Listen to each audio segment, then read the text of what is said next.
Angela Davis sat down, did this show, and finds out that her ancestors are not exactly who she not only thought them to be, but who she based her entire political ideology around. Take a look at this. Any idea what you're looking at? That is a list of the passengers on the Mayflower. No, I can't believe this. No, my ancestors did not come here on the Mayflower. Your ancestors came on the Mayflower. No. You are descended No. from one of the 101 people who sailed on the Mayflower. Oof.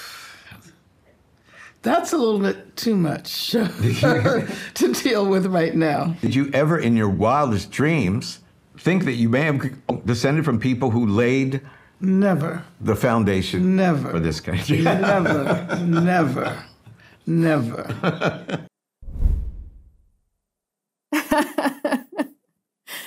There's no other word to describe this video except hilarious, because Angela Davis is a communist, which is bad enough. She's a Marxist, which is a particular brand of communism. But more than that, when I said before that she was a disciple of Herbert Marcuse is the godfather of critical race theory.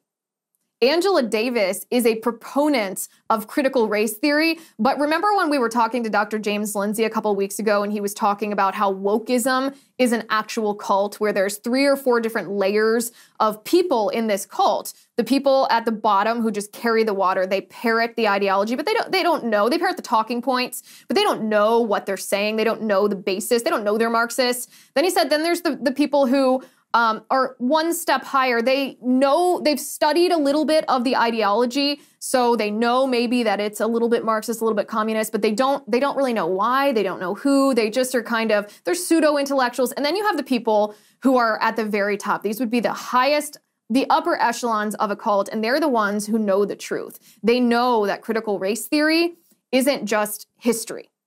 They know that critical race theory in schools is not a discussion of our nation's history as it pertains to slavery. They know that they're saying those things as lies to trick people into accepting critical race theory in our lives, because they know that critical race theory is Marxism and their ultimate goal for our country is to turn the United States into a Marxist country. Those people at the highest levels of the woke cult, Angela Davis is one of them. She's one of the people who knows that critical race theory is not what Nicole Hannah-Jones is telling us it is. It's not just an accurate depiction of the evils of slavery in our country. It's not that at all. It is a Marxist theory intended to indoctrinate a population in racialized Marxism, in the cultural Marxism that takes Karl Marx's idea of pitting the working class against the ruling class and instead pits black people against white people, with the goal being a revolution to impose Marxism on our country. So this woman is at the center, at the forefront of this entire racial divide, this battle in our country right now, which makes it even more funny, because if you are looking through the lens of Angela Davis, then you're looking at everything through the lens of who is an oppressor and who is oppressed, right? The critical race theory idea that white people, even if they don't treat black people in a derogatory or demeaning way, even if they are proponents of equality under the law, they still benefit from quote unquote white supremacy, because their entire existence as white people today is built on the shoulders of the quote unquote white supremacists, the colonizers, the slave owners who came before us in our country's history.